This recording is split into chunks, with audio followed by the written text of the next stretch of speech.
Assalamualaikum warahmatullahi wabarakatuh. Alhamdulillahirabbil alamin, bihi nasta'in ala umuri dunya waddin. Wassalatu wassalam ala asyrafil anbiya wal mursalin sayyidina wa maulana Muhammadin wa ala alihi wa sahbihi ajma'in. Subhanaka la ilma lana illa ma 'allamtana innaka antal alimul hakim. Rabbi shrah li sadri wa yassir li amri wahlul 'uqdatan min lisani yafqahu qawli, amma ba'du. Alhamdulillah, para ustazat, para ibu-ibu, teman-teman, kakak-kakak, adik-adik, anak-anakku sekalian, yang semoga semuanya dirahmati, dicintai Allah Subhanahu wa taala. Semoga Allah pandang kita dengan pandangan kasih sayangnya, limpahkan keberkahan pada hari-hari kita insyaallah, menjadikan kita semakin hari semakin solehah, amin ya rabbal alamin. Baik teman-teman sedikit sekalian saya muliakan, hari ini kajian kita bertemakan kesabaran sebagai pembuka segala kebaikan, gitu ya. Kesabaran temanya hari ini. Yuk, sebelum kita membahas temanya, kita baca kembali suratul Fatihah. Semoga Allah SWT mengaruniakan sifat tersebut kepada diri kita. Semoga Allah SWT menjadikan kita semakin hari semakin lebih sabar, semakin hari semakin lebih memiliki kontrol diri, semakin hari semakin lebih memiliki pengendalian atas diri ini insyaallah. Al-Fatihah hadiniyah biniyatin nafa' wal intifa' wal mudzakarah wat tadhkir ibtigha' mardatih wa qurbih wa thawabih wa husnil khatimah ma'lud fil afiyah wa salahil akibah wa ila hadratin Nabi Muhammad sallallahu alaihi wa alihi wasallam. Al-Fatihah.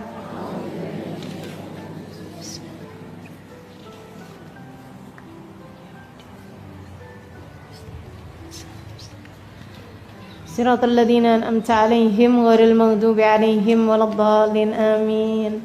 Teman-teman sedikit sekalian yang saya muliakan, apa sih sabar? Sabar itu adalah habs. Sabar itu adalah pengendalian diri, pengendalian hati, pengendalian diri terhadap hal-hal yang tidak kita inginkan, gitu ya. Itu namanya kesabaran. Sabar itu adalah pengendalian diri.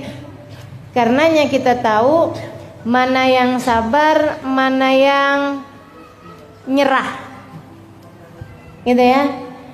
Ya udah deh, habis nggak bisa ngapa-ngapain, udah sabar aja. Itu sabar apa nyerah? Gitu. Teman-teman sedikit sekalian saya muliakan, sabar itu pengendalian diri di saat ada suatu hal yang kita inginkan, tapi kita tidak boleh melakukannya, atau tidak perlu melakukannya, atau tidak baik melakukannya, gitu ya. Kita memiliki pengendalian terhadap hal tersebut. Itu namanya sabar. Pengendalian diri dari protesnya hati. Nah, kira kurang lebih seperti itu. Kalau saya bahasain dengan bahasa yang gampang, pengendalian diri terhadap protesnya hati. Teman-teman sekalian, bukan protesnya anggota tubuh, bukan, tapi protesnya hati. Aku udah anggota tubuhnya protes, nah itu berarti sudah pasti hatinya juga protes sebelumnya. Nah ini dari protesnya hati kita udah bisa mengendalikan diri, itulah yang namanya kesabaran. Begitu ya. Sedikit sekalian saya muliakan, sabar nih dalam bahasa Arab dekat sama bahasa sibr. Sobrun, bahasa Arabnya sabar, ya. Fasobrun jamil, katanya Nabi Allah Nabi Yakub alaihissalam, fasobrun jamil, sabar itu indah. Sobrun itu bahasa Arabnya, gitu ya. Bahasa Arabnya sabar, sabr, berarti memang diambil dari kata bahasa Arab ya. Teman-teman sekalian, dekat sama bahasa yang juga bahasa Arab, sibr. Apa itu sibr? Sibr itu artinya jadam. Tahu jadam? Ya, tahu jadam ya. Pahit ya, warnanya hitam, rasanya pahitnya luar biasa, suka dipakai sama ibu-ibu buat nyapih anaknya. Itu sibr. Sibr bahasa Arabnya, bahasa Indonesianya biasa disebut jadam. Teman-teman sekalian, kok mirip ya bahasanya? Karena memang yang namanya sabar itu pahit, tapi buahnya manis. Kapan itu manisnya? Ya sabar aja. Sabar aja, tungguin. Tapi ntar kapan-kapan pasti buahnya manis. Nah itu bahasa sabar ya. Baik teman-teman sekalian, kapan kita perlu bersabar? Nah ini para ulama mengelompokkan 3 jenis kesabaran. Tempat yang kita perlu bersabar itu ada 3 tempat kesabaran. Dan ini menentukan derajat-derajat kesabaran. Maksudnya ada sabar kelas, maksudnya tingkatan kesabaran. Kita harus punya semuanya dari ketiga tempat kesabaran tersebut. Emang semuanya nih harus kita sabarin gitu. Yang pertama, kita harus sabar ala fi'lit ta'at, untuk mengerjakan ketaatan. Teman-teman sekalian, ngerjain ketaatan perlu sabar.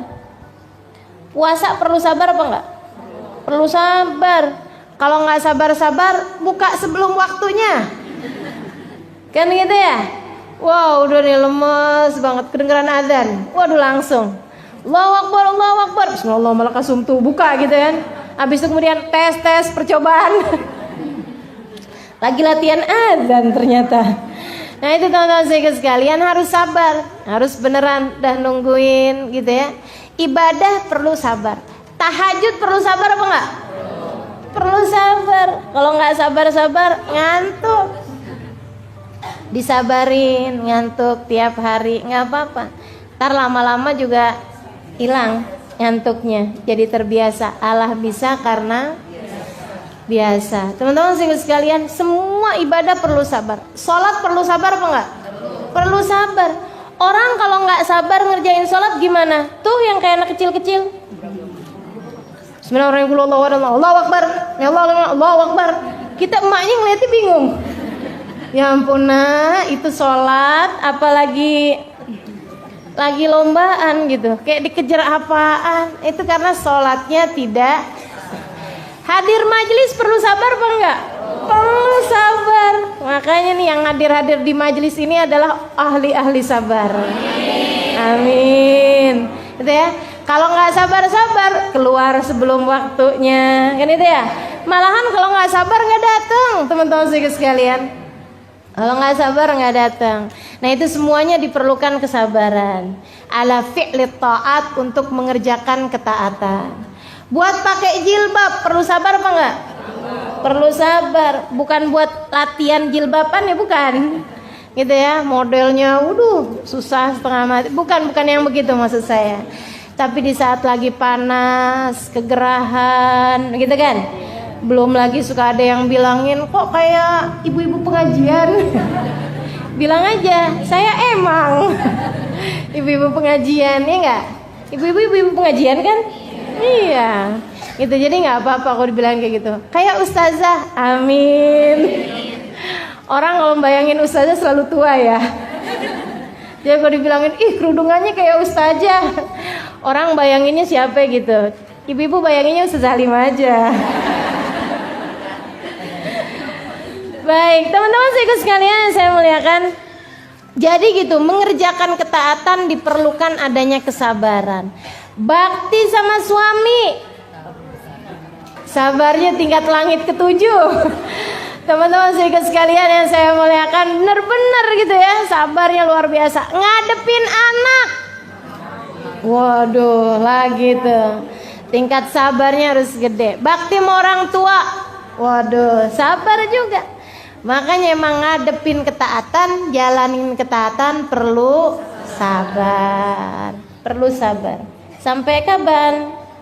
Hatta atakal yakin, sampai datang sesuatu yang pasti. Apaan tuh sesuatu yang pasti? Mati. Nggak ada yang lebih pasti daripada mati. Maka ya udah sabar sampai mati deh gitu. Jadi teman-teman sekalian yang saya muliakan, tuh jalanin taat kita perlu sabar. Yang kedua perlu sabar ala talqil muharramat, buat ninggalin yang haram-haram.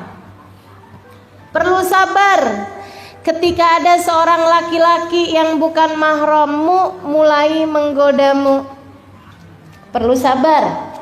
Meninggalkan dosa, teman-teman saudariku sekalian, ninggalin dosa perlu sabar. Betul nggak? Kalau nggak sabar-sabar, kerjain lagi gitu. Saudariku sekalian yang saya muliakan, ninggalin ghibah perlu sabar apa enggak? Perlu sabar. Waduh, apalagi kalau udah diajak-ajakin. Wah, ini ya orang lagi pada ngomongin orang, rasanya gatel gitu. Mulut kita kepengen ikut nimpalin juga. Nah, itu perlu kesabaran. Dah, pergi kamar mandi dulu aja. Gitu kan? Teman-teman sekalian, ninggalin bohong perlu sabar apa enggak? Perlu sabar. Kadang-kadang di saat suami lagi nyecer nanya, duh rasanya kepengen bohongin aja deh gitu ya. Nih kayaknya bohong cepet nih gitu. Ini yang ketawa antara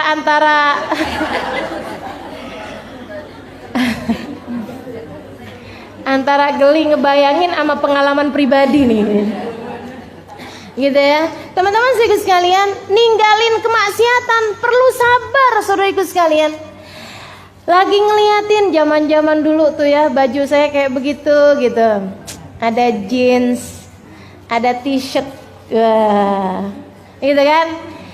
Kayaknya saya kalau pakai baju kayak begituan keren. Perlu sabar nggak ninggalinnya? Perlu sabar. Saudariku sekalian yang saya muliakan, diperlukan kesabaran meninggalkan kemaksiatan. Dan ini, kesabaran yang ini tingkatannya kalau kita berhasil menghadapinya lebih tinggi daripada tingkatan kesabaran fi'li ta'at. Sebab namanya ngerjain ketaatan semua orang muslim bisa. Tapi ninggalin kemaksiatan, ninggalin perbuatan dosa hanya pilihan-pilihan Allah yang dapat melakukannya. Hanya pilihan Allah yang dapat melakukannya. Lagi jalan, kelihatan ada yang lucu-lucu di depan. Cowok maksudnya. Ada cowok tuh kayaknya bening. Istilahnya anak-anak muda zaman sekarang tuh kalau ngelihat yang cakep-cakep bahasanya bening lah, lucu lah. Lucu deh gitu katanya. Ya udah sih bilang ketawa deh kalau lucu. Ya Allah, ya Allah. Teman-teman saudariku sekalian, nih ada yang lewat depan kita nih. Antara pengen lihat sayang rezeki nih. Mubazir katanya gitu. Kalau tinggalin mubazir, Ustazah mengagumi ciptaan Allah saja. Ada yang begitu juga ya Allah. Antara ghaddul basar yang diperintahkan oleh Allah Subhanahu wa taala. Teman-teman saudariku sekalian, katanya Nabi Muhammad, "Innan nazar sahmun masmum min sihamil iblisil marjum."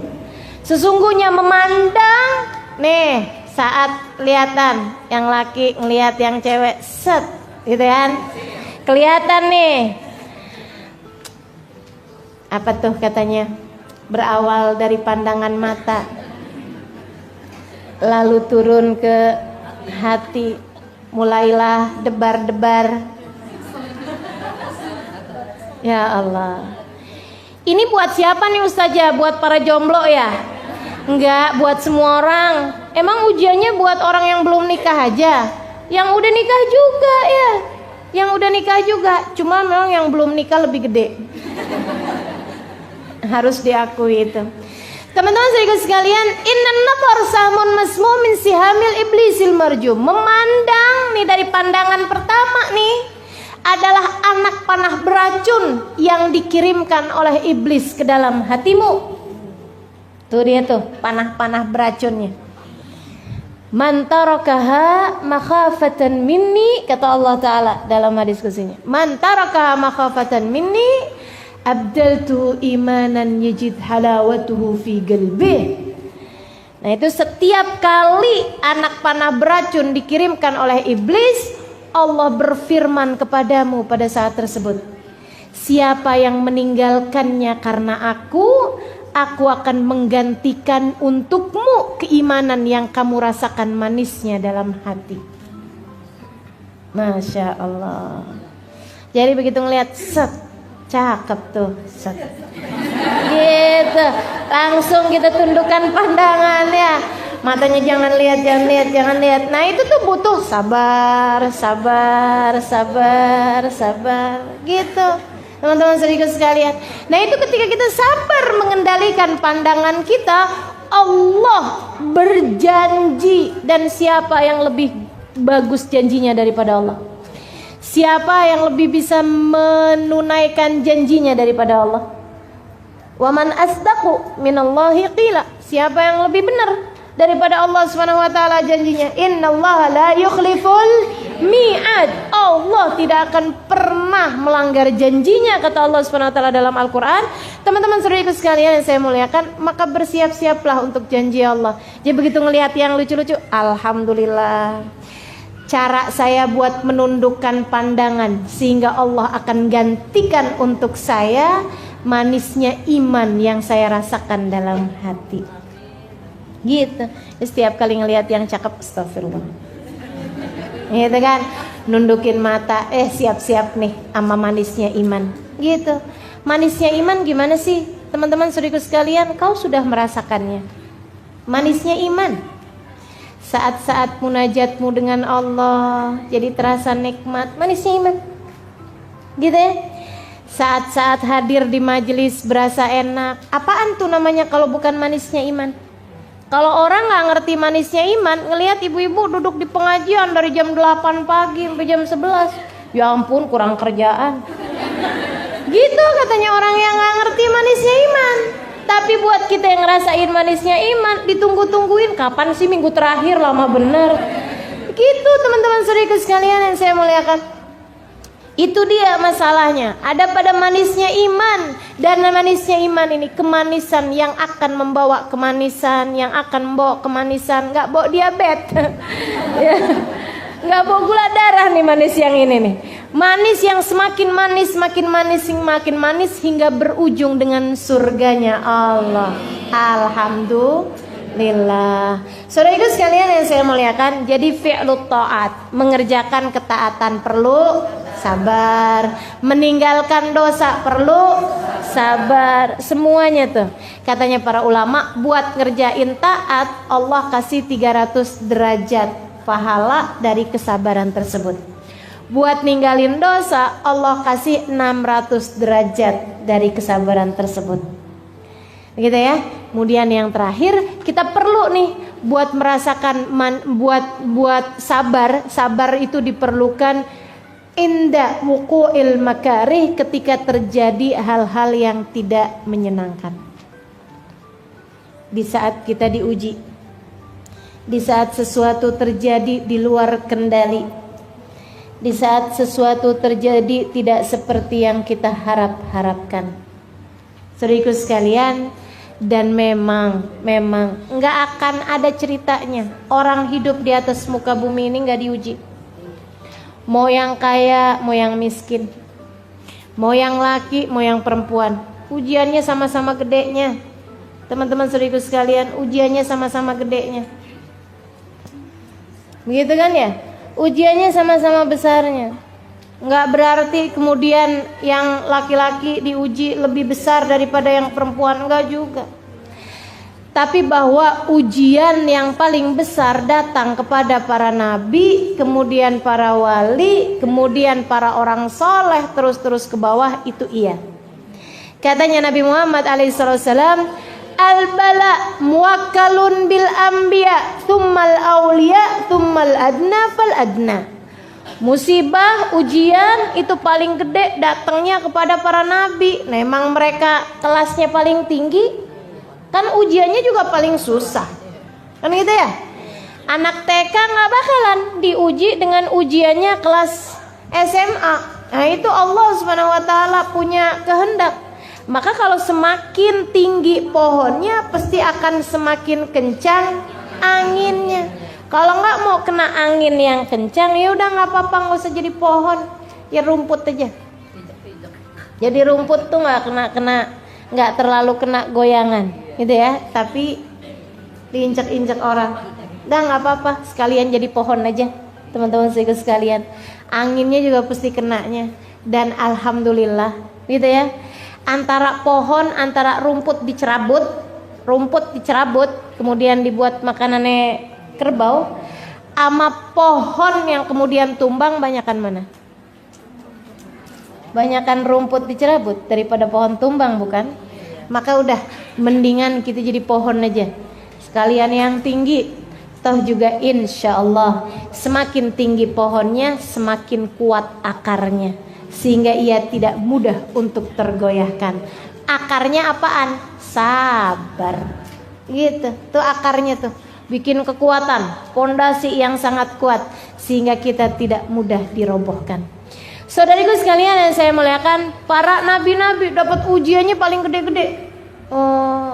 Di antara nabi-nabi ini ada para rasul-rasul diuji sama Allah lebih gede lagi. Ngadepin umat yang gak beriman.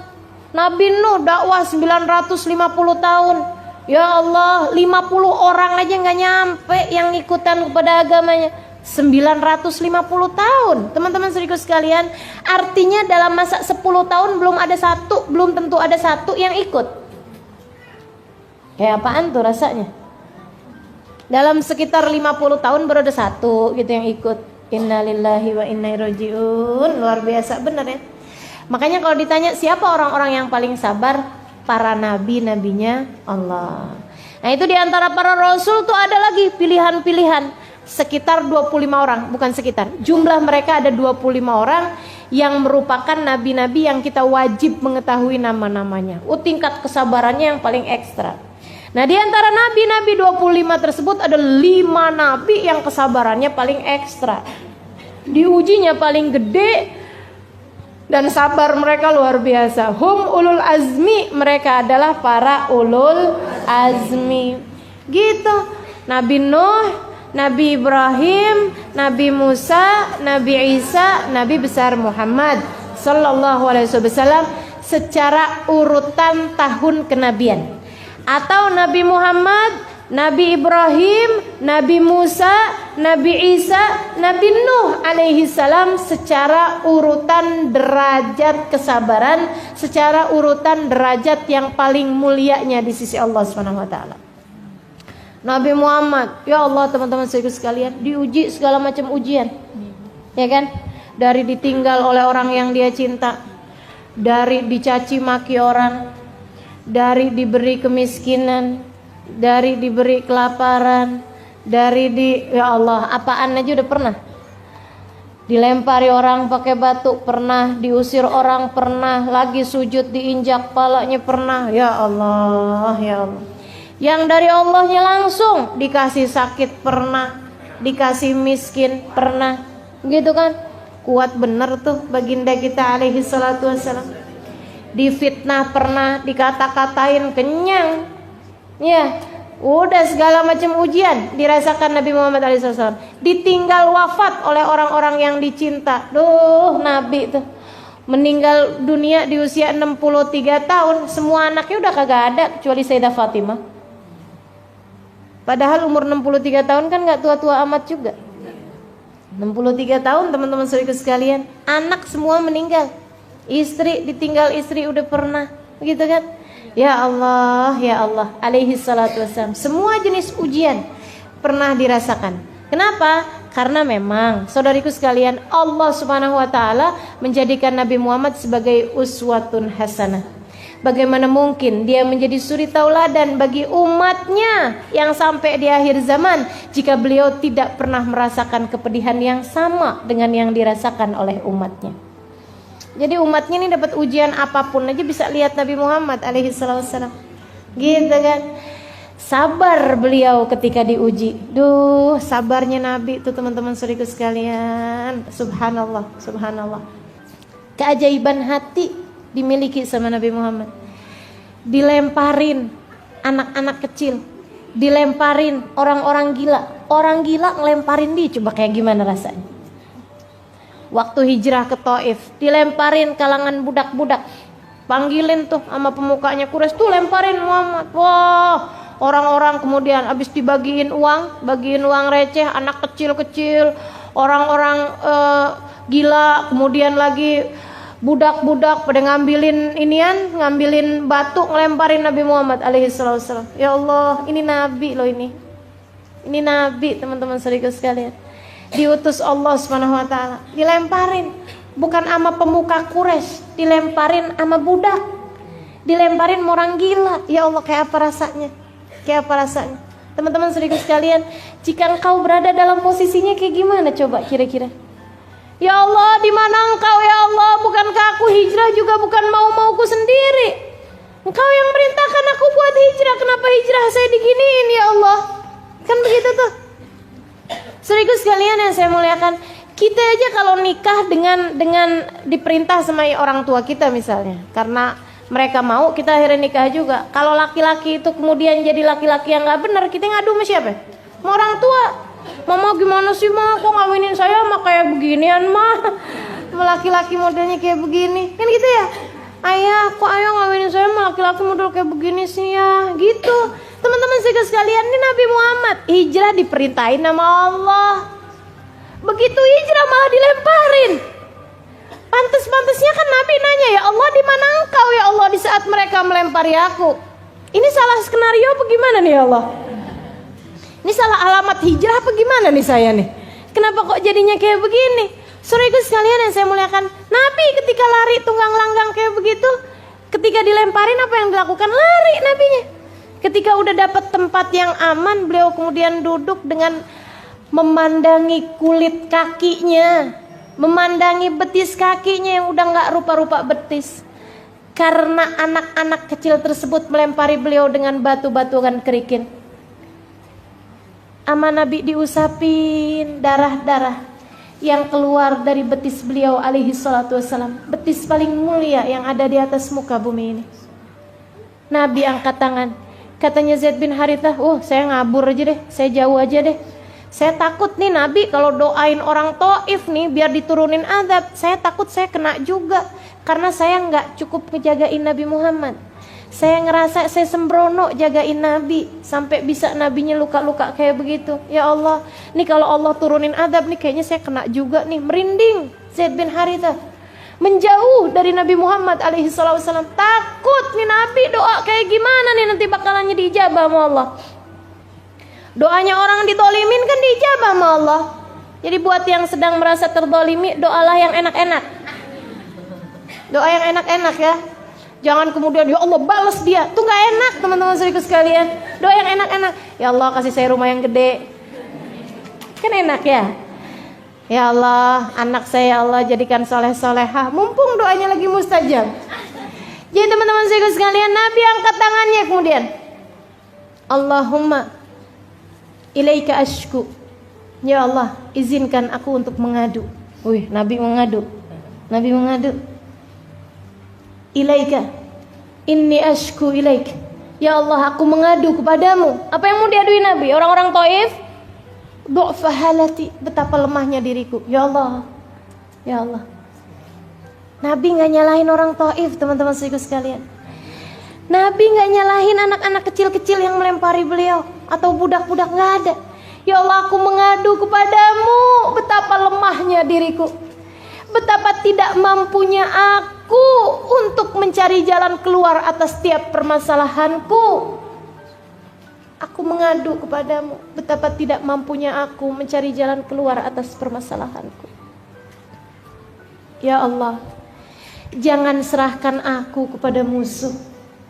Jangan serahkan aku pula kepada hawa nafsu yang dapat mengendalikan aku.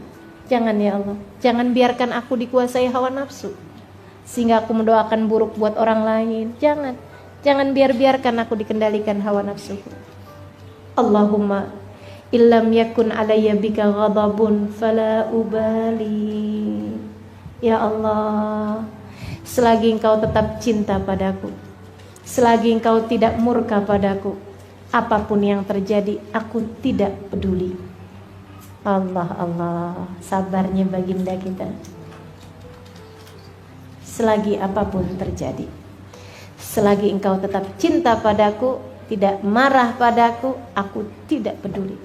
Meski andai tubuhku tercacah-cacah, meski andai darah-darah keluar dari seluruh tubuhku, meski orang perlakukan aku dengan apapun, selagi engkau tetap ridha padaku, selagi engkau tetap ridho padaku, selagi engkau tetap cinta padaku, selagi engkau tidak murka padaku ya Allah, apapun yang terjadi aku tidak peduli.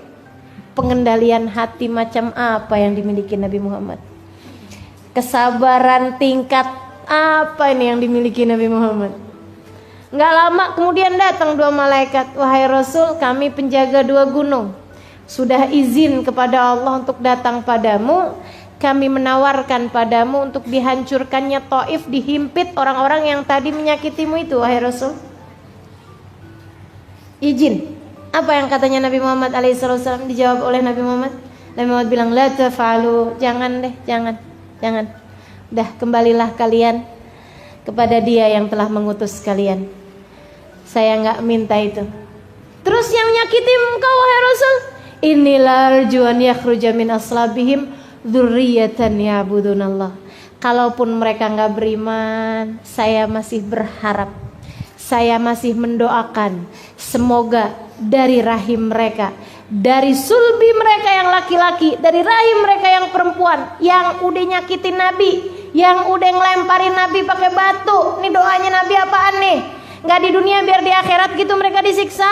Enggak, teman-teman sekalian. Aku berharap kalaupun mereka nggak beriman dan nggak ada harapan buat beriman, saya tetap berharap anak mereka nanti yang akan beriman. Didoain dapat keturunan soleh, teman-teman saudaraku sekalian.